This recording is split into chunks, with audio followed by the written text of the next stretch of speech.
Good evening student. आज मैं आपको करवाऊंगी ट्रिग्नोमेट्री।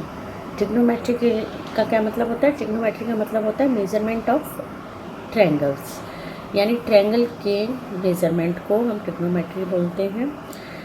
ट्रायंगल में देखो, ट्रिग्नोमेट्री के लिए हम कौन सा ट्रायंगल यूज़ करते हैं? हमेशा राइट ट्रायंगल, जिसमें एक एंगल जो होता है वो कितने डिग्री का होता है? हमेशा 90 डिग्री का। ठीक है। अब आप लोगों ने 10th क्लास में ट्रिग्नोमेट्री पढ़ी हुई है, आप लोगों को थोड़ा इसके बारे में नॉलेज होगी कि इसमें इसको हम बोलते हैं परपेंडिकुलर, इस साइड को, यानी कि लंब। ठीक है। जिस लाइन पर एंगल बन रहा है उसका हम बोलते हैं बेस, यानी कि आधार। ठीक है। इस लाइन को हम बोलते हैं हाइपोटेन्यूस, यानी कि कर्ण। एच यानी कि कर्ण। ठीक है। आपका देखो, मैं छोटे में बता देती हूँ। और आपके जो ट्रिग्नोमेट्रिक रेशियोज होते हैं वो आपके कौन कौन से होते हैं? साइन थीटा, 90 डिग्री के सामने जो एंगल होता है वो होता है हमारा थीटा। ठीक है। जब भी हम बेस लेते हैं, बेस हम किसको लेते हैं? हमेशा एंगल के बेस पे। अगर हमें थीटा यहाँ दिया हो ए पर, तो हम बेस इस लाइन को लेंगे, ए बी को। अब यहाँ पर आपको थीटा दे रखा है सी पर, यानी 90 के बिल्कुल सामने वाला, तो बेस किसको लेंगे हम? इसको। बेस हमेशा उसको लेना है जिसमें 90 डिग्री और दूसरा एंगल की वैल्यू दे रखी है, दूसरा एंगल दे रखा है। ठीक है। जो भी हमसे पूछा जाएगा, अगर मान लीजिए sine theta, cos theta, tangent theta, ये क्या होते हैं? आपके ट्रिग्नोमेट्रिक रेशियोज होते हैं। ठीक है। इन्हीं पे ही बेस्ड हम क्वेश्चन करेंगे, और मैं आपको उतना ही पोर्शन करवाऊंगी, इंपॉर्टेंट पोर्शन, जितना कि आपके एग्ज़ाम्स के लिए बेनिफिट है। ठीक है। सबसे पहले तो मैं आपको साइड्स निकालना सिखाऊंगी। साइड निकालना हम लोगों ने किया हुआ 10th क्लास में। 3 रेशियो ही हैं, 3 ये हैं, कॉसेक, सेक और कॉट थीटा। ठीक है। तो सबसे पहले तो मैं आपको ये बता देती हूँ कि साइन थीटा क्या होता है। साइड्स अगर हमें दी हो, साइड्स की अगर हम बात करें, तो साइन थीटा की वैल्यू क्या होती है? P अपॉन में H, यानी कि लंब बटा कर्व। ठीक है। दूसरा हमारी होती है कॉस थीटा। कॉस थीटा की वैल्यू होती है हमारी P अपॉन H, यानी कि आधार बटा कर्व। ठीक है। तीसरा होता है हमारा टेन थीटा। टेन थीटा होता है हमारा परपेंडिकुलर अपॉन बेस, यानी कि लंब बटा आधार। ठीक है। अब देखो, मेन आप ये 3 याद कर लो, बाकी के आपको याद हो जाएंगे, क्योंकि जो कॉसेक होता है वो साइन का उल्टा होता है। ठीक है। अब देखो, यहाँ पे अगर मैं कॉसेक की वैल्यू पूछूँ, क्योंकि ये साइन का अपोजिट है, तो P अपॉन एच का क्या हो जाएगा? H upon P। ठीक है। सेक थीटा किसका उल्टा होता है? किसका अपोजिट होता है? कॉस का। तो ये हो जाएगा आपका H upon B. Cot theta किसका अपोजिट होता है? आपका टेंजेंट का। तो इसको हम लिखेंगे B अपॉन बी। ठीक है। ये आपकी वैल्यूज़ हैं, इनको याद कर लेना। ठीक है। क्योंकि साइड्स के से रिलेटेड जो क्वेश्चन आएंगे आपको साइड फाउंड आउट करने के लिए, उसमें इन वैल्यूज़ की ज़रूरत पड़ेगी आपको। ठीक है। तो ये हो गया। अब देखो, अब एक चीज़ और तुम्हें बता देती हूँ। 10th क्लास में आपने थ्योरम की थी, पाइथागोरस थ्योरम। ठीक है। पाइथागोरस थ्योरम का यूज़ करके ही हम साइड्स की वैल्यू निकाल सकते हैं। वो वैल्यूज़ हम कैसे निकाल सकते हैं? पाइथागोरस थ्योरम हम किस में यूज़ कर सकते हैं? अगर मान लीजिए हमें 2 साइड्स दी हुई हैं और हमें तीसरी साइड निकालनी है, तो उसके लिए हम कौन सा फॉर्मूला यूज़ करेंगे? Pythagoras theorem. वो क्या होता है आपका? एच स्क्वायर यानी hypotenuse square equals to perpendicular square plus B square. ठीक, ये आपका फॉर्मूला होता है। ये आप लोगों ने 10th क्लास में भी पढ़ा हुआ है। ठीक है। सिंपल से स्टार्ट करते हैं ताकि आपको एक एक चीज़ क्लियर हो जाए। ठीक, देखो अब मैं आपको एक क्वेश्चन देती हूँ। मान लो find the value of suppose cos थीटा। ठीक है, इफ साइन थीटा इज 4/5। ठीक है, अगर साइन थीटा हमारा 4/5 है तो हमें cos थीटा निकालना है। ठीक है, तो कैसे निकालेंगे? देखो साइन थीटा आपको पता है क्या होता है, लंब बटा कर्ण यानी P/H। ठीक है, तो यानी कि P और H आपको पता है। P की वैल्यू क्या है 4 और H की वैल्यू क्या है 5। निकालना क्या है आपको? cos theta. cos थीटा क्या होता है आपका? B/H। तो यानी H तो देखो हमारे पास है कितना 5, हमें किसकी वैल्यू निकालनी है? बेस की। तो हम बेस निकालेंगे। ठीक है, वही फॉर्मूला यूज़ करेंगे, h² equals to p² plus v²। ठीक, h कितना दे रखा है आपका 5, तो यहाँ पे h की जगह हम क्या लिख देंगे 5 का स्क्वायर। p कितना दे रखा है आपको 4 और बेस हमें निकालना है तो इसको ऐसे ही लिख देंगे। 5 का स्क्वायर क्या होता है 25, 4 का स्क्वायर क्या होता है? देखो कई बच्चे क्या करते हैं यहाँ पे 5 2 10 कर देते हैं, वो गलत हो जाता है। 5 स्क्वायर का मतलब होता है 5 × 5 यानी 5 को 2 बार मल्टीप्लाई करना है, ना कि 5 को 2 से मल्टीप्लाई करना है। ठीक है, प्लस v²। अब ये 16 को हम इधर ले जाएंगे, -16 हो जाएगा 9b²। अब ये तो ये जो स्क्वायर है ये तो जाके अंडर रूट बन जाता है ना। तो और 9 का अंडर रूट क्या होता है आपका 3। तो आप पता है ना आपको, देखो आपके पास आधार आ गया, आधार आ गया तो आप क्या निकाल सकते हो cos थीटा। ठीक है, cos थीटा की वैल्यू क्या होती है B/H। बेस कितना है आपका 3 और h आपका कितना दिया हुआ था 5, तो ये आपका आंसर। अब इसी में मैं अगर आपसे टेंजेंट थीटा पूछूं तो टेंजेंट थीटा हमारा क्या होता है P/P। तो P कितना है मेरा 4 और B कितना है 3, तो ये मेरा टेंजेंट थीटा हो जाएगा। ठीक है, इस तरह से आपको वैल्यूज़ निकालनी है, इस तरह से आपके क्वेश्चंस आएंगे। ठीक है, देखो ये जो वैल्यूज़ है ना ये हम आइडेंटिटीज़ का यूज़ करके भी कर सकते हैं, लेकिन आइडेंटिटीज़ का यूज़ करके थोड़ा सा तुम्हें मुश्किल हो जाएगा। वो तुम्हें सारी पहले तो आइडेंटिटीज़ याद करनी पड़ेंगी, फिर तुम्हें ये सोचना पड़ेगा कि इसमें वो आइडेंटिटी सेट होगी या नहीं होगी, और उसको थोड़ा सॉल्व करना थोड़ा सा टिपिकल हो जाएगा। तो बेटर है कि हम सिंपल फॉर्मूले से चलें। ठीक है, तुम्हारे ताकि नंबर ना कटे। और ये फॉर्मूले जो है ना, देखो ट्रिग्नोमेट्री में सबसे बड़ा जो चीज़ है ना वो होती है फॉर्मूले याद करना, क्योंकि फॉर्मूले बहुत सारे हैं और इसीलिए शायद ट्रिग्नोमेट्री जो है वो सब बच्चों को मुश्किल लगती है। ठीक, तो आपको मैं एक आपका मैं PDF अटैच कर दूँगी, उसमें बहुत सारे क्वेश्चंस दे रखे हैं, तो उस टाइप के क्वेश्चंस को करने की कोशिश करना। ठीक है, जैसे मैं आपको एक क्वेश्चन और दे देती हूँ। तो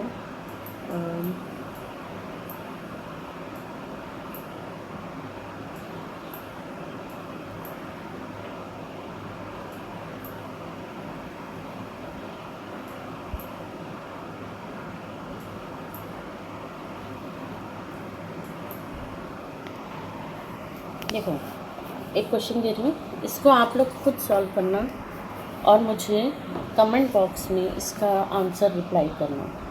इफ़ cosec, ये आपका आया हुआ क्वेश्चन है एग्ज़ाम में, इसको ध्यान से करना। Is √10 find the value of sin A and cos A। ठीक है, अब देखो cosec A है, अब यहाँ पे मैंने आपको बताया था cosec A जो होता है वो क्या होता है साइन का उल्टा, यानी कि H/P। यहाँ देखो अब आपका क्या है सॉल्यूशन में √10 है। ठीक है, ये आपकी वैल्यू है ना cosec A की। जब आपकी ऊपर वैल्यू √10 है, नीचे कुछ भी नहीं दिया हुआ, तो इसका मतलब क्या होता है 1 है। ठीक है, ये चीज़ हमेशा ध्यान रखना। अगर डिनोमिनेटर में कोई भी वैल्यू नहीं दी हुई तो इसका मतलब 1 है, तो ये आपका उल्टा हो जाएगा H/P। ठीक है, तो h यानी क्या आ गया आपका √10 और p क्या होगा आपका 1। अब इसमें हमें क्या निकालना है, बेस निकालोगे तो आपका आधा रह जाएगा। यहाँ देखो साइन ए पूछा है, साइन ए तो सिंपल ही है क्योंकि वो कॉसेक उसका उल्टा होता है, तो उल्टा हो जाएगा p/h, ये हो जाएगा आपका 1/√10। ठीक है, उल्टा हो जाता है ना। अब बेस निकाल लेते हैं उसी फॉर्मूले से, h² = p² + b²। ठीक, h कितना है आपका √10, परपेंडिकुलर कितना है आपका 1, वो हो गया आपका बेस का स्क्वायर। देखो जब अंडर रूट होता है और पावर में 2 होता है तो ये आपस में कट जाते हैं। जब भी अंडर रूट होता है और पावर में 2 होता है तो ये हमेशा कट जाते हैं। ठीक है, तो ये सिर्फ 10 रह जाएगा, 1 का स्क्वायर 1 ही, 10 - 1 हो जाएगा, तो ये आ गया आपका 9। ठीक है, और b का √9 करेंगे तो कितना आ जाए, √9 का √9 क्या होता है आपका 3, तो बेस आ गया 3। अब cos a की आप वैल्यू निकाल सकते हो b/h, तो b कितना आया आपका 3 और h आपका कितना दे रखा था √10, ये आपका आंसर। ठीक है, तो इस तरह से क्वेश्चन जो आएंगे वो आपने इस तरह से करने हैं। ठीक है, अपने ये वाला फॉर्मूला याद कर लो सिंपल, और इसी फॉर्मूले का यूज़ करके आप क्वेश्चंस को कर सकते हो। ठीक है, देखो अब मैं एक क्वेश्चन देखती हूँ आपको, इसको आप करना, अब नहीं समझ में आए तो मुझे आंसर मुझे बताना, मैं आपको इसका क्वेश्चन। इफ़ टेंजेंट थीटा = 3/5, ठीक है, find cos theta + sin theta upon में cos theta minus sin theta. Simple है। देखो अब इस क्वेश्चन को करने के ना कई तरीके हैं, लेकिन हम लोगों को क्या करना है, सबसे ज़्यादा जो ज़रूरी चीज़ है हम लोगों को ये करना है कि सिंपल इस फॉर्मूले से h² = p² + b², इससे हमें क्या निकाल लेना है। देखो टेंजेंट क्या होता है आपका, परपेंडिकुलर अपॉन बेस। ठीक है, परपेंडिकुलर भी पता है, बेस भी पता है, तो h आप निकाल सकते हो। ठीक है, सिंपल साइन थीटा की वैल्यू निकालो, कॉस थीटा की वैल्यू निकालो और उस वैल्यू को यहाँ पुट करके सॉल्व कर दो। ठीक है, तो एक और भी तरीका है इसको करने का, रैशनलाइज करके करने का, जिसमें हम डायरेक्ट टेंजेंट थीटा की वैल्यू भी पुट कर सकते हैं। ठीक है, वो मैं आपको समझा देती हूँ कैसे करना है, लेकिन अगर उसमें अगर आप लोगों को कन्फ्यूज़न हो तो आप सिंपल अपना मेथड यूज़ करके और निकाल सकते हैं। देखो क्वेश्चन क्या है, cos theta + sin theta, cos theta minus sin theta. ठीक है, अब एक चीज़ का हमेशा ध्यान रखना, जो आपका टेंजेंट थीटा होता है ना, वो होता है आपका sin theta upon cos theta, ये भी साइन इसकी टेंजेंट की वैल्यू होती है, और cot थीटा होता है आपका उल्टा हो जाएगा, cos थीटा अपॉन में sin थीटा। ठीक है, अब इसका यूज़ करके मैं देखो कैसे वैल्यू निकालूंगी। यहाँ पर देखो टेंजेंट के नीचे क्या है, sin theta upon cos theta, तो मैं क्या करूँगी कि पूरी ये सारी वैल्यूज़ को cos थीटा से डिवाइड कर दूँगी। ठीक है, ताकि मैं इसको टेंजेंट के फॉर्म में ला सकूँ। देखो cos थीटा अपॉन में cos theta plus sin theta upon में cos थीटा, चारों वैल्यूज़ को मैं cos थीटा से डिवाइड कर दूँ। cos theta divided by cos theta minus sin theta divided by cos theta. देखो चारों को मैंने क्या कर दिया, cos थीटा से डिवाइड कर दिया, देखो ये तो कैंसिल हो गया, ये भी कैंसिल हो गया, यहाँ पर तो आ गया 1 प्लस, अब ये sin theta upon cos theta को हम क्या लिख सकते हैं, टेंजेंट थीटा। ठीक है, क्या लिख सकते हैं, टेंजेंट थीटा। ऐसे ही नीचे 1 minus tangent theta, sine upon cos tangent बन जाएगा। अब आपके पास टेंजेंट थीटा की वैल्यू ऑलरेडी दी हुई है 3/5 है ना, क्वेश्चन में, तो यहाँ पे डायरेक्ट हम 3/5 वैल्यू पुट करके और इसको सॉल्व कर देंगे। कैसे?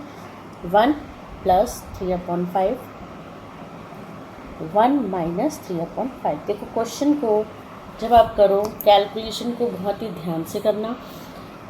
जब 1 के नीचे कोई भी वैल्यू नहीं होती, या कोई भी नंबर है जिसके नीचे कोई वैल्यू नहीं होती, तो उसके नीचे हमेशा हमारे पास क्या होता है? 1। ठीक है, एलसीएम लेंगे, 5 आ जाएगा। देखो 5 1 ज़ा 5। जब भी हम इस तरह से मल्टीप्लाई करके एलसीएम लेते हैं ना, तो सिंपल है, क्रॉस मल्टीप्लाई कर दिया करो, तुम्हें इजी हो जाता है। 5 को इधर 1 से 5, 3 को 1 से किया 3। ठीक है, ऐसे ही नीचे मेरा आ गया 5, 5 को 1 से, 3 को 1 से, 5 - 3। अब ये देखो 5 + 3 क्या आ गया हमारा? 8 यहाँ पर कर देती हूँ मैं, 8/5। और नीचे क्या आ जाएगा? 5। देखो नीचे क्या आ जाएगा? 5 - 3 2, 2/5। यहाँ आ जाओ, 2/5 ये आ गया। अब देखो 8/5 तो है ही है, ये 2/5 हमारे डिनोमिनेटर में है ना, नीचे हर में है। जब हम इसको ऊपर लेके जाएंगे तो ये उल्टा हो जाता है, मल्टीप्लाई 5/2। जब भी रैशनल नंबर में, रैशनल यानी परिमेय संख्या में, जब भी डिनोमिनेटर में कोई परिमेय संख्या दी होती है ना, तो जब हम उसको ऊपर लेके जाते हैं तो वो उल्टी हो जाती है, यानी कि नीचे वाली वैल्यू ऊपर और ऊपर वाली वैल्यू जो है वो नीचे आ जाती है। यहाँ पर इसीलिए मैंने इसको क्या किया, 2/5 को क्या कर दिया? 5/2। 5 को 5 से कैंसिल, 2 1 ज़ा 2, 2 4 ज़ा 8। तो इसका मेरा आंसर आ गया 4। ठीक, देखो ये थोड़ा सा कंफ्यूजिंग हो गया, क्योंकि आपको पहले कॉस्ट से डिवाइड करना, फिर वैल्यूज पे। अगर तुम्हें, मैं बार बार एक ही चीज़ रिक्वेस्ट करती हूँ, ये क्वेश्चन आप लोगों को 4 नंबर में आएगा, तो आप लोगों को क्वेश्चन करना है, उसमें ऐसा कुछ मेंशन नहीं होता कि आपने कौन से मेथड से करना है, कौन सा फॉर्मूला यूज़ करना है। आपको क्वेश्चन सॉल्व करना है, और हर क्वेश्चन को करने के कई मेथड होते हैं, तो जो मेथड आपको यूज़ ईजी लगे। देखो जहाँ, जैसे यहाँ पर मैंने बताया था कि यहाँ पर हम सीधा h की वैल्यू निकाल के साइन थीटा और कोस थीटा निकाल लें, और फिर यहाँ पर उसकी वैल्यू पुट करके उसको सॉल्व कर दें। एक तो वो तरीका हो गया, और दूसरा तरीका ये कि हमने इसको कॉस से डिवाइड कर दिया सबको, और टेंजेंट में कन्वर्ट कर लिया, क्योंकि यहाँ पे हमें टेंजेंट की वैल्यू दे रखी है। ठीक है, और उसको सॉल्व कर दिया। लेकिन अगर तुम्हें ये मुश्किल लगे तरीका, ये वाला तो मैंने आप लोगों को करवा ही दिया। ठीक है, आप लोग क्या करना, जो दूसरा मेथड है साइन थीटा और कॉस थीटा की वैल्यू निकाल के जो करना है, उसको करने की कोशिश करना। अगर उसमें आपको दिक्कत आए तो प्लीज़ मुझे बता देना, मैं उस मेथड से भी आप लोगों को क्वेश्चन को करके दिखाऊंगी। ठीक है, एक क्वेश्चन और लिख लो, वो भी इसी तरह से ही है, और उसको करने की कोशिश करना। अगर कहीं पे भी कोई भी दिक्कत आए, प्लीज़ मुझे कमेंट बॉक्स में लिखा ज़रूर करो, क्योंकि उससे मुझे भी थोड़ा सा ये हो जाता है कि हाँ आप लोग भी उस चीज़ को सीरियसली पढ़ रहे हो, तभी मैं आप लोगों को आगे और अच्छे से क्लियर कर दूँगी सब सारी चीज़ें। ठीक है, ट्रिग्नोमेट्री बहुत टिपिकल होता है, थोड़ा सा इसको स्टेप वाइज करना। ठीक है, एक क्वेश्चन में लिख रही हूँ सेम ही, और ऐसा क्वेश्चन ही आते हैं मोस्ट, ज़्यादा लेंथी क्वेश्चन नहीं आते, ज़्यादा टफ क्वेश्चन नहीं आते, सिंपल क्वेश्चन आएंगे। बस आप उस क्वेश्चन को कैसे अटैम्प्ट करते हो, कैसे करोगे, वो आप देख लो। ठीक है, if tangent theta is 4/3, find the value of, ये क्वेश्चन आपका 4 नंबर में आएगा, ये चीज़ ध्यान रखना। ठीक है, cos theta minus sine theta और cos theta plus sine theta. देखो सेम ही क्वेश्चन दिया है, मैंने सेम क्वेश्चन इसलिए दिया है ताकि तुम इस क्वेश्चन को प्रैक्टिस करो। ज़्यादा से ज़्यादा तुम्हारा जो यूज़ होता है ना, वो होता है कॉट या टेंजेंट। टेंजेंट थीटा होता है आपका sine theta upon cos theta, और कॉट थीटा क्या होता है उसका उल्टा। उन्हीं का यूज़ करके हमने क्वेश्चंस को सॉल्व करना है। ठीक है, ये 3-4 फॉर्मूले हैं, इनको इन फॉर्मूलों को अच्छे से याद कर लेना। ठीक है, आगे फिर मैं तुम्हें एंगल्स बताऊँगी कि कैसे एंगल्स निकाले जाते हैं। ठीक है, यहाँ पे मैं दोबारा लिख देती हूँ, टेंजेंट थीटा होता है हमारा sine theta upon cos theta, और कॉट थीटा होता है हमारा कॉस थीटा अपॉन में साइन थीटा। ध्यान रखना ये क्वेश्चन जो है ये आपका, ये 4 नंबर में आता है। 4 नंबर बहुत होते हैं, ठीक है, इसलिए इस क्वेश्चन को प्रैक्टिस करना और मुझे कमेंट बॉक्स में इसका आंसर बताना।